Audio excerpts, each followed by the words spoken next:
കഴിഞ്ഞ ദിവസത്തെ അതേ സ്ഥലം, അതേ സാഹചര്യം. ഒഴുക്ക് കൂടുതലായി ഉണ്ടായിരുന്നു.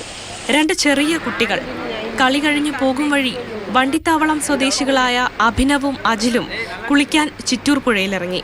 പെട്ടെന്ന് കയ്യിലുണ്ടായിരുന്ന ഫുട്ബോൾ വെള്ളത്തിൽ പോയി. ഇതെടുക്കാനിറങ്ങിയ കുട്ടികൾ പുഴയിൽ പെട്ടുപോവുകയായിരുന്നു. ആശങ്കയുടെ മണിക്കൂർ. വെള്ളം കൂടി വരുന്നുണ്ടായിരുന്നു. ഉടൻ ഫയർഫോഴ്സ് ലാഡർ ഇറക്കി കുട്ടികളുടെ അടുത്തേക്കെത്തി.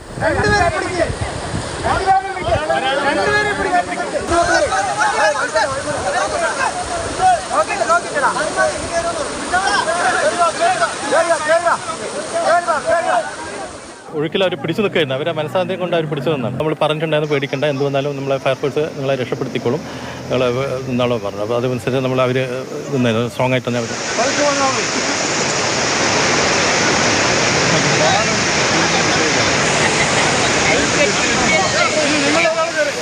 അതേസമയം തരൂരിൽ കാണാതായ ഷിബിനായുള്ള തിരച്ചിൽ പുരോഗമിക്കുകയാണ്. മീൻ പിടിക്കാനാണ് ഷിബിൽ ഗായത്രി പുഴയിലെത്തിയത്. അവർ പെട്ടെന്ന് വന്നു. വെള്ളം കണ്ടപ്പോൾ ഒന്ന് ഇറങ്ങി കുളിക്കാനോ അല്ലെങ്കിൽ മീൻ പിടിക്കാനോ ഇറങ്ങി. അതിൽ 2 പേര് വെള്ളത്തിൽ പെട്ടു. ഇപ്പോൾ കാണാതായ കുട്ടിയെ രക്ഷപ്പെടുത്താൻ അവർക്ക് കഴിഞ്ഞില്ല. അട്ടപ്പാടിയിൽ ഒരു പോലീസ് ഉദ്യോഗസ്ഥൻ ഉൾപ്പെടെ 2 പേർ ഒഴുക്കിൽപ്പെട്ട് മരിച്ചു. മുരുകൻ, കൃഷ്ണൻ എന്ന കാക്കൻ എന്നിവരെയാണ് കാണാതായത്. പ്രദേശത്ത് പാലമില്ലാത്തതിനാലാണ് ഇവർക്ക് പുഴയിൽ ഇറങ്ങേണ്ടി വന്നത്. പാലം സ്ഥാപിക്കാത്തതിൽ നാട്ടുകാർ പ്രതിഷേധിച്ചു.